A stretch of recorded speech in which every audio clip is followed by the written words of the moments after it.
deep shelter outside of the paddock, which isn't that straightforward for picking up horses.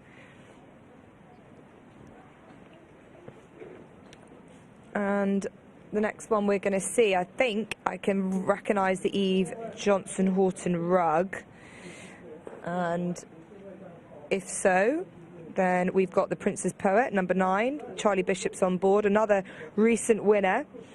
This horse controlled the race from the front under Charlie Bishop last time, and this horse gets a better. He comes into this with just a £1 rise in the handicap. Looks pretty well weighted to go in again here, and Charlie Bishop back on board as ever.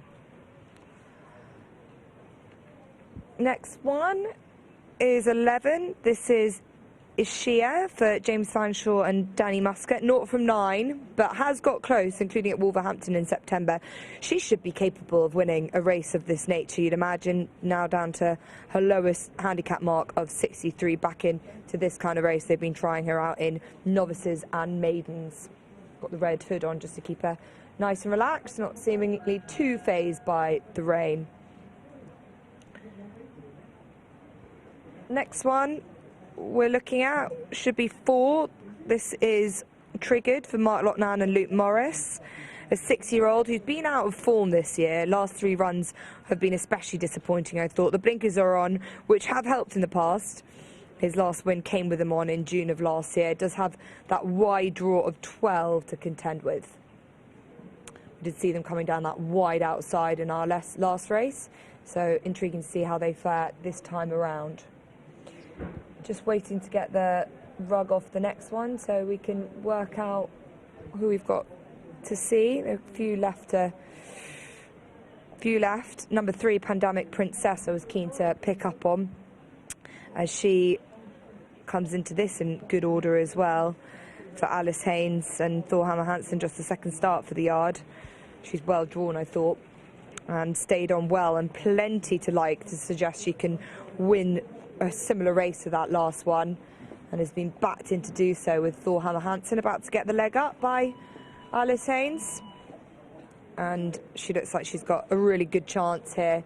What is a wide open race to end off proceedings, and as they make their way, far their way out to the track, we'll head back to the studio. Thanks, Jess. Yeah, I would wager a Kempton Wednesday night has never seen rain like this. Standing puddles, jockeys huddling in the winner's enclosure, waiting to get on their mounts. It really is something to behold, I have to say. And it's still coming down. The 8:30. Pandemic Princess, though, is 6-4 favourite and solid. Olbash 5-1. The Prince's Poet 6-1, big price, I think. Cooler Magic is 8-1. Big Bar 10s. Phoenix Star 12s. 16s for Bobby on the Beat. Seneca Chief is 18s. 20-1 starter for 10. Issue is 25s. 50s. The Triggered and Revolutionary Man is 80-1. Steve, the last race on the card, the last of 9.